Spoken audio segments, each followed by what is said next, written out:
coach, author, mediator, and CEO of the Institute of Health and Fitness, as she discusses 8 elements with several professionals within the various dimensions of wellness. So let's kick burnout to the curb for good. Join Terry and George for Dimensions. Fridays at 11 a.m. on New Era TT Radio, Net Radio. Join me, Brother David Muhammad, every Tuesday from 6 p.m. to 8 p.m. here on New Era TT Radio, Net Radio, Powerful Radio. Join me to hear knowledge, wisdom, and understanding. Tuesdays, 6 p.m. to 8 p.m. here on New Era TT Radio, Net Radio.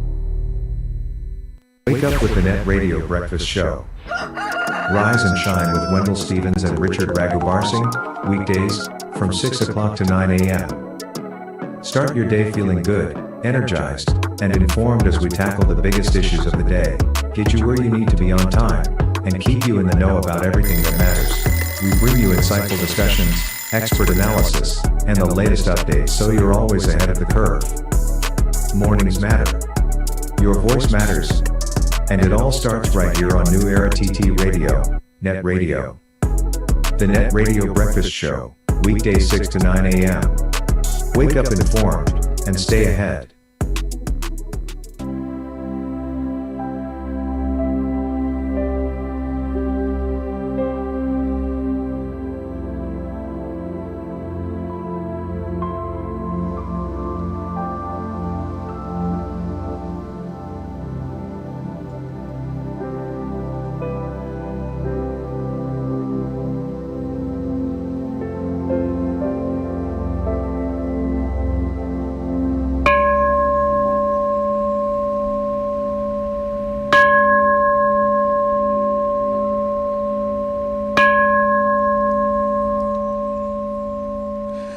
All right, everybody, and of course, good morning to you.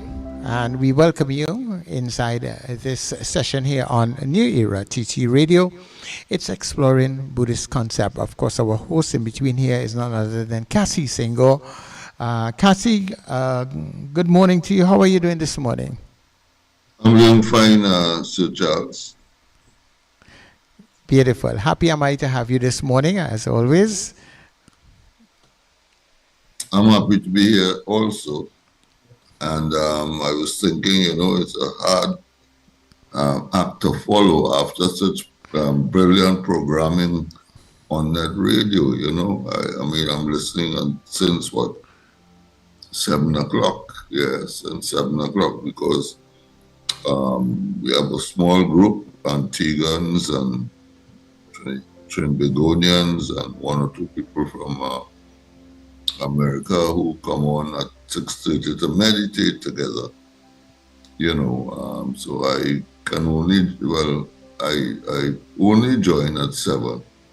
I don't want to, after I get up to get anything in between, me awaken and meditating, because it's a very important aspect of my life, and which, of course, this is what I want to share with the listening and I can't say viewing because there are just 2 of us on the video. And I know that you have some errands to run and very important things. So I'm going to be on my own this morning. You'll be monitoring me, of course, for that I am thankful. But today, what comes to mind to me, I like to deal with recent experiences which help to guide me as to what I should say on this program. And, I had an experience yesterday, was it? Monday was election, so Tuesday, I had an experience where I went to a nearby shop and I said, "Oh, happy day." And the person said, "Oh, happy day." And the next thing that the person said was very bitter, very acrimonious, very almost bordering on violence, in defense of the victors in the politics, and antagonistic towards the losers, citing, characteristics and policies and stuff like that. And I tried hard to get back to the fact of happy day, because I knew where the vendors' politics lie.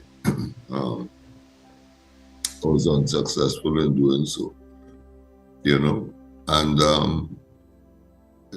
one of the things that came to mind, well, of course, there is so much in Buddhist practice that helps one in situations like that.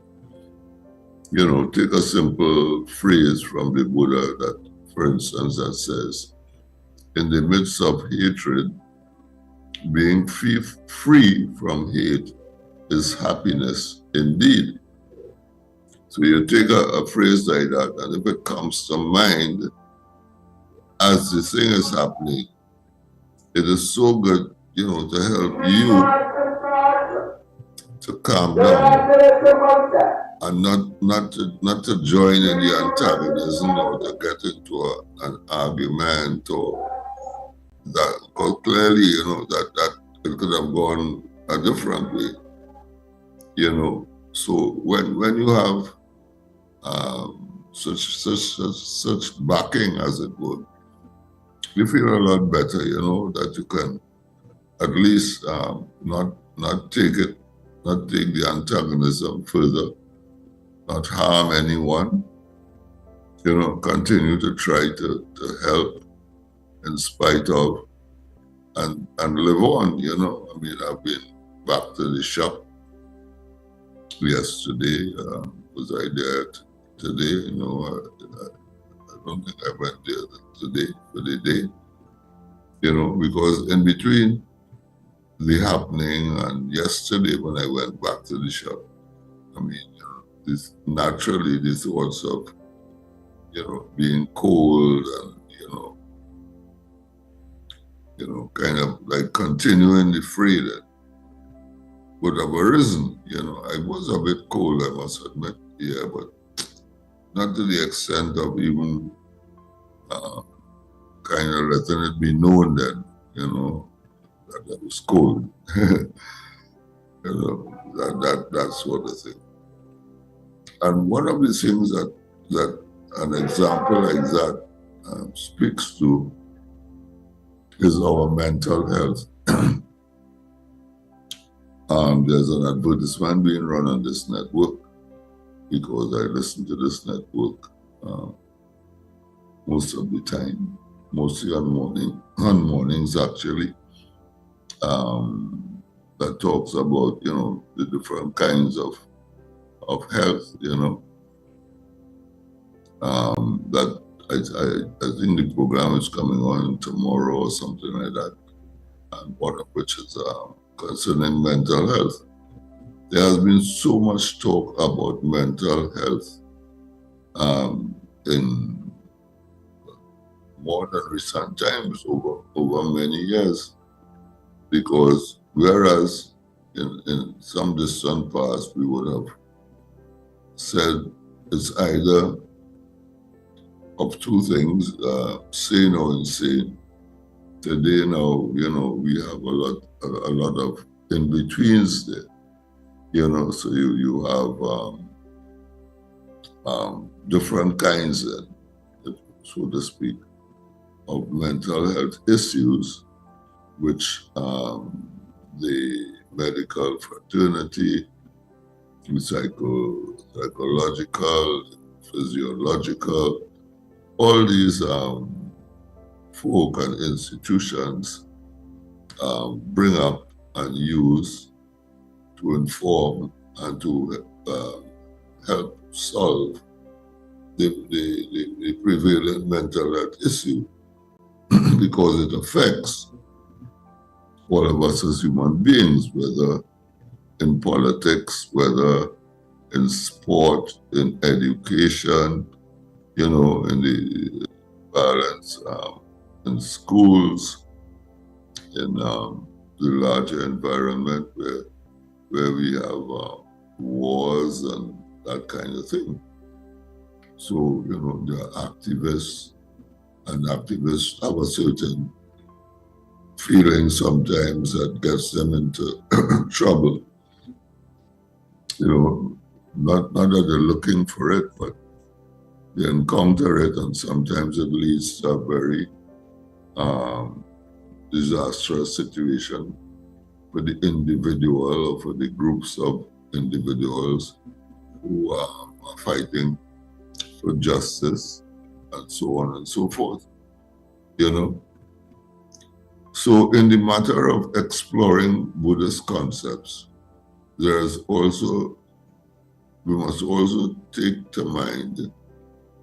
bear in mind that Buddha, 2,600 years ago, would have encountered the same thing, and therefore could speak to these issues because it is obvious that issues of mental health are not recent. In the time of Jesus Christ, in the time of any world leader, any empire, there would have been crises, and there would have been a lot of, mental health issues. They would not, of course, have been defined in that way in some of these situations. But nevertheless, it is a matter of mental health. And that, of course, did not escape the Buddha. As I mentioned in my first two outings here, that the Buddha rarely speaks to suffering. The word dukkha is very often translated as suffering, although it is more inclined to the word dissatisfaction. And I pointed out that he, among his first sermons, let's call it that, spoke what is now known as the Four Noble Truths, which are: there is suffering, there is a cause of suffering, there's an end to the cause, and this is how you end it, using the what we call the Eightfold Path and so on. But last week I had on a guest who is spending some time with us, a lay practitioner, very well versed in Buddhist practices and Dharma, what we call Dharma, which is the scriptures and so on. And she spoke to the issue of she touched on various issues, let me put it like that. And at the end of it, Sir Charles wanted to know, he posited that, when he sits down and he tries to meditate, a flurry of thoughts arise in his mind, and they dissuade him then from continuing. So he asked the question, what do you do? And this is, of course, the answer to that leads us to how do we practice so that these thoughts do not overwhelm, that thoughts do not get in the way of a happy life, then of a peaceful life, of a contented life. Because apparently the methods that we usually employ bring only temporary happiness and then we revert back to the same old story, so to speak, and we have to do it all over again. So let me say that what Sir Charles spoke of there is quite normal, and as a matter of fact, is the very foundation, I could call it that, from which to begin to do some practice in meditation. Now, the Buddha said, and I'm reading here from Walpola's book. I've been using it, and I'm continuing to use it today. The book is entitled What the Buddha Taught. And the Buddha said, O bhikkhus, or one might say, the congregation of nuns and monks and so on, there are two kinds of illness. What are those two? Physical illness and mental illness. There seem to be people who enjoy freedom from physical illness even for a year or two, even for 100 years or more. This is the Buddha speaking. But, O bhikkhus, rare in this world are those who enjoy freedom from mental illness even for one moment. That's a very powerful, strong, let's say, assertion. Let me read it again. But, O bhikkhus, rare in this world are those who enjoy freedom from mental illness even for one moment, except those who are free from mental defilements. There's a particular name for that category of beings who are free from mental defilements, and they are called arahants. There's no real need right now to, remember the name or anything like that. But certainly to reflect on what the Buddha is saying here, that except for those who are free from mental defilements, every one of us suffers mental illness from moment to moment. The reading continues. The Buddha's teaching, particularly his way of meditation, that is in inverted commas, meditation is, aims at producing a state of perfect mental health, equilibrium, and tranquility. So, that's worth repeating because we want to establish then about this mental illness that the Buddha spoke about way back 2,600 years ago. His teaching, particularly his way of meditation, aims at producing a state of perfect mental health, equilibrium, and tranquility. It is unfortunate that hardly any other section of the Buddha's teaching is so much misunderstood as meditation, both by Buddhists and non-Buddhists. The moment the word meditation is mentioned, one thinks of an escape from the daily activities of life, assuming a particular posture like a statue in some cave or cell in a monastery, in some remote place cut off from society, and the musing on or being absorbed in some kind of mystic or mysterious thought or trance. True Buddhist meditation does not mean this kind of escape at all.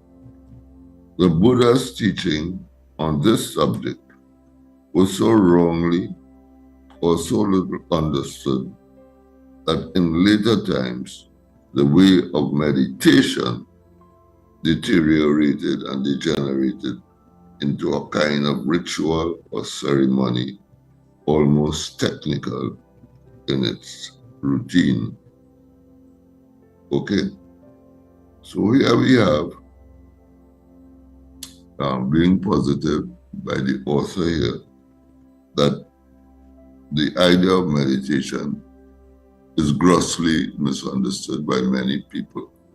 You know, that, you're going to a trance and you levitate and you learn to disappear, and by sounding certain phrases, you can cause things to happen. And, I have encountered that over time in discussions with others, and I have even heard on radio, because I may have mentioned it already, I'm a radio man.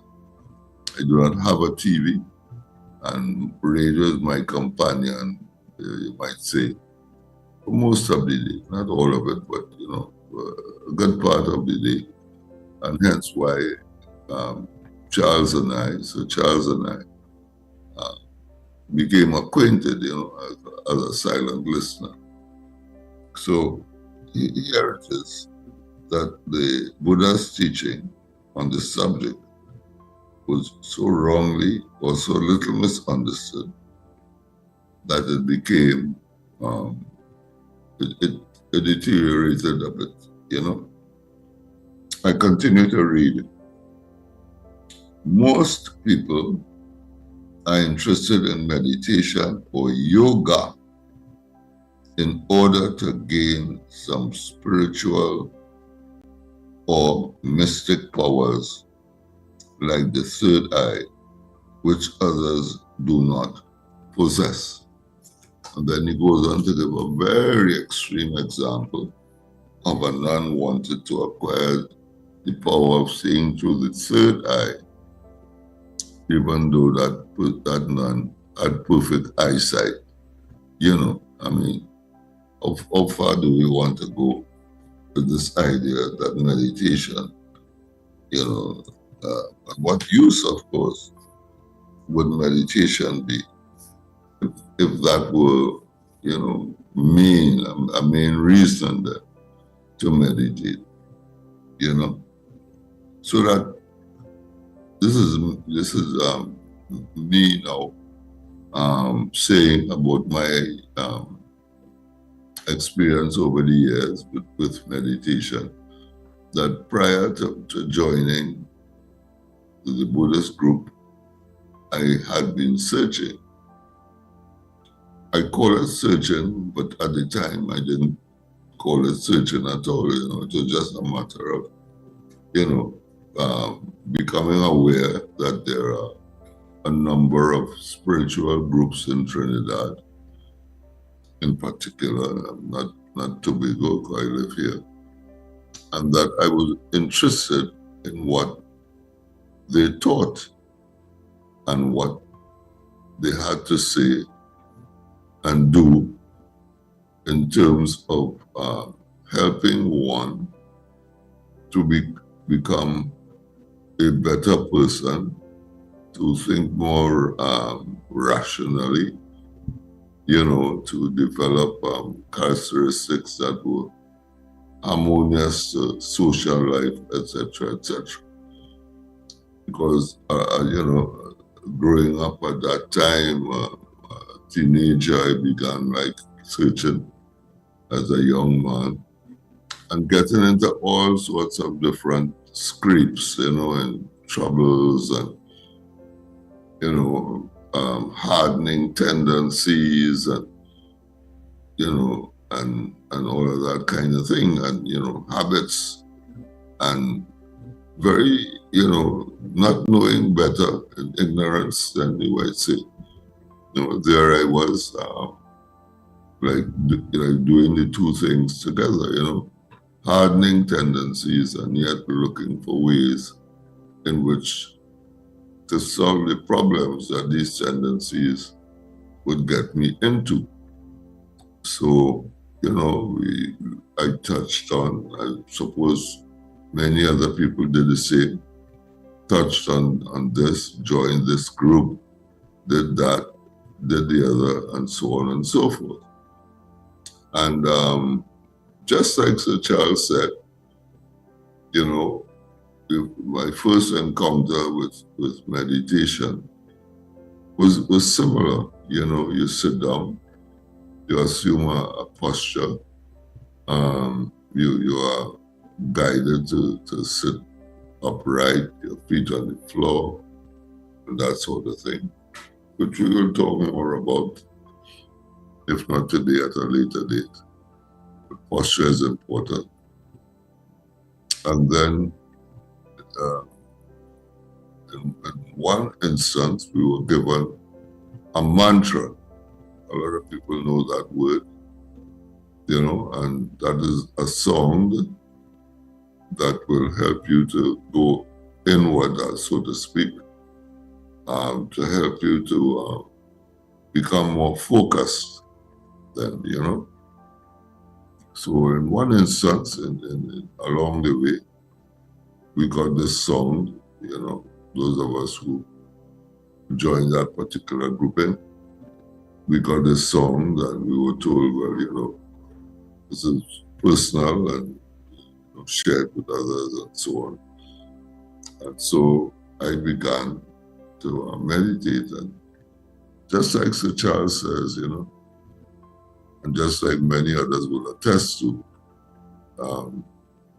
this whole set of thoughts just started rushing in. And I'm wondering, well, where these thoughts come from? You know what I mean? You wonder where, and you almost want to, you don't know what to do now. And hence, Sir Charles's question as to what do you do? And what I've learned subsequent years of practicing meditation, you come to realize, and you are also told by those who have been there before us, that this is quite normal. As a matter of fact, this is what is going on with everyone in everyday life. And, that in itself is amazing. To think that, that we are walking through, sauntering through, enjoying through life with all these thoughts impacting upon us.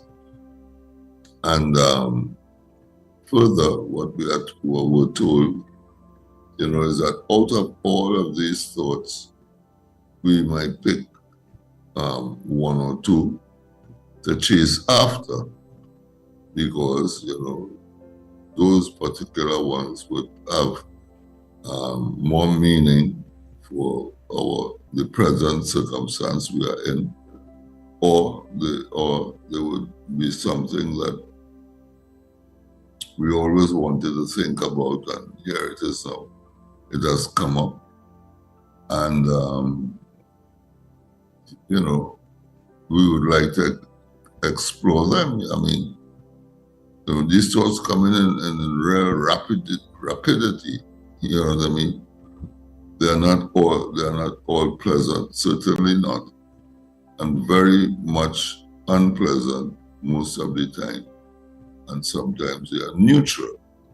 So you have these three types of thoughts. Then the pleasant, the unpleasant, which are in the majority, and the neutral. And I believe that the unpleasant ones are in the majority because, they are more easily held on to them. Because you could hardly pass a conversation on the streets where someone isn't talking about a problem, You're not eavesdropping, you're just walking along naturally, you hear people talking and, sometimes you hear them cursing, you hear them gossiping, Now, these are things that all of us do, mind you. I don't feel that I'm excluding myself as some sort of observer pointing fingers. We all participate in these things. We do these things. And the tendencies that come about and the fractions that these unpleasant thoughts bring lead to sometimes to violence, sometimes a breakup in relationships, whether marriage or good friend or acquaintance or what have you, or leader, follower, as the case might be, And there's a thought, that is doing these things because there isn't any real activity just yet. The activity comes, one can say, afterwards, sometimes spontaneously because out of habit and so on, out of design, you plan then, that you're going and do so and so and so. The planning is in the thought section, and then you go out and you commit something that you should not commit, And therefore, just as in other religions and so on, where there are rules and regulations that are guardrails, sometimes people might want to call them today.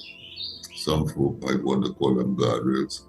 They are still called commandments and so on.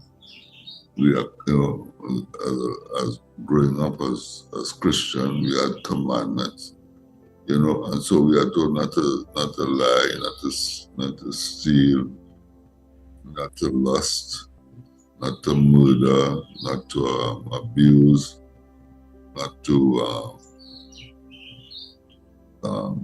drink, take drugs and drink alcohol, and that sort of thing. Some are more strict than others in trying to enforce such dictums, when we are commanded.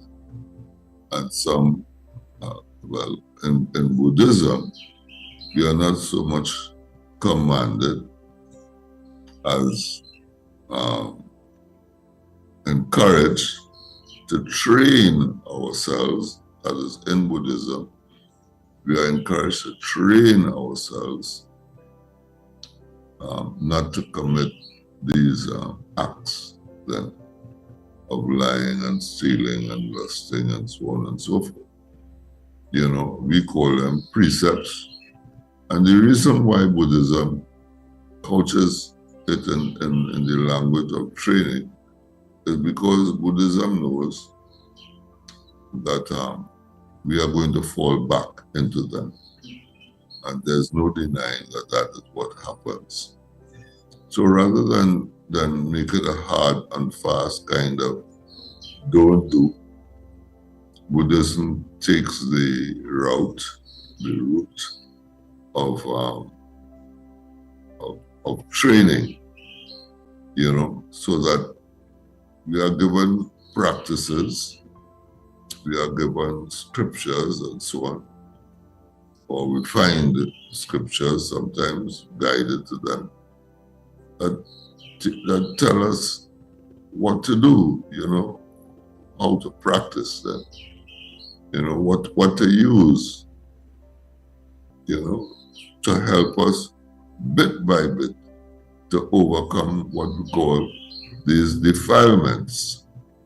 You see, we look at them as defilements, and Buddhists do not look at them as characteristics with which we were born. Certainly not. So using these tools, as it were, the tools provided in Buddhism, we are able then to sit in meditation many times over, especially if we establish a daily practice, morning and evening. For rank beginners, if you're now starting off 5 minutes in the morning, 5 minutes in the evening, you may have a particular timing too. You may say, all right, we go 6 a.m. and 6 p.m. And I am not saying that is what it should be or that is better than any other timing. I'm just using it as an example. You say, okay, we'll go from 6.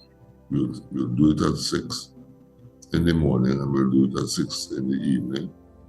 Just for 5 minutes, we'll sit, the thoughts will come, and then what do we do? As I said, I'm going to come to that. We are what? We are 11:37. So there are only 8 more minutes in the program anyway. But let me just read one more thing, and if there is time, we'll do we'll touch on a little of the practical. The ways of meditation given in this discourse are not cut off from life, nor do they avoid life. On the contrary, they are all connected with our life, our daily activities, our sorrows and joys, our words and thoughts, our moral and intellectual occupations. Okay, after that we talked about the 4 main sections. I wouldn't bother to go into that right now. But one of the most well-known of these 4 sections, popular and practical examples of meditation connected with the body, because the body is the first section, meditation with the body, is called the mindfulness or awareness of in and out breathing. All right? So I could read more about that, but let me just turn, because, we really want to know what to do. So before I close, let me just give an example of what a breathing, meditating with the breath can be like. So you focus your attention on the coming and going of your breath. Don't get lost in conjecture. In other words, don't start imagining that this will happen or that will happen. Am I supposed to breathe like this, or faster, or deeper? Breathe normally without forcing and be aware. Now, being aware is key to meditation, whatever form of meditation you are practicing. So know that, because I'll be coming back to that over and over. Count your breaths. Count your breaths. So on the in-breath, you count 1, and the out-breath, you count 2. And if you can, you allow the counting to ride the breath. So as you breathe in, you are saying 1. As you breathe out, you are saying 2. Some people might do it another way. You say 1, 2, and then that. You breathe in and out, and then use that as 1. Anyway, count your breaths. Whenever you realize you are following your thoughts, bring your attention back and start counting again. Try to get to 10. Imagine that, just 10. If you succeed, and it says here, unlikely at first, start counting again. When you bring your attention back, do it in a relaxed way. Don't fight the thoughts. Don't follow them. Just let them go. At the end, inhale deeply, and as you exhale, come back. Stretch your legs and arms. Stand up slowly with no rush. All right, so it's 11:41. I don't know if there are anyone listening, well, certainly not viewing. There are only two on the Zoom. But if there's anyone who wants to comment or ask a question, I invite you to do so in the few minutes that we have left.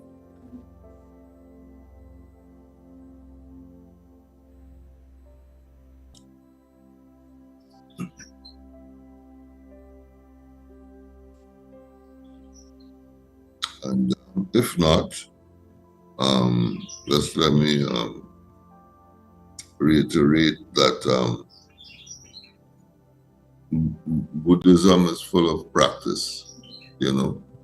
So we're not just intellectualizing and, you know, having nice discussions about the concepts and so on, because suffering is real and solutions are always being sought by us human beings as to what to do. And if we are serious about beginning, then we can follow what I just read, which is to assume a good posture and to use the breath as the first actually the first way of getting into meditation. Why the breath? Because the breath is always in the present moment. One of the reasons. And that is where we want to be. You don't want to be dwelling in the past. There are lots of thoughts about the past. You don't want to go into the future. There are lots of thoughts about that too. You want to remain focused in the present moment. And the breath is certainly always present. You can't breathe just now or wait and breathe in the future. You're always breathing. And if you can sit still with a good posture, upright and so on, and begin to count for 5 minutes. Breathing in, I know I'm breathing in. Breathing out, I know I'm breathing out. That is how it's recommended for many. Then you're on the way. You know, you're on the way. It's now 11:44, so there's just one minute. I don't know if Sir Charles is going to sound the gong or what have you, or if we'll have the chant by the sister. But in any event, I will do the chant. If Sir Charles, are you there? Yes, I am, Cassie. I'm sorry, I had to leave you in between there. Well, I hope that helps as we wait on Sering Paldron, our guest of last week, who has promised to send you a guided meditation. I invite you now to close at 10:45 with the. Of course, if you have something to add or ask also. No, I think I will leave it there for now. All right then. Okay, so. Filled with loving kindness, may I be well, may I be peaceful and at ease, may I be happy, may you be filled with loving kindness, may you be well. May you be peaceful and at ease. May you be happy. May we be filled with loving kindness. May we be well. May we be peaceful and at ease.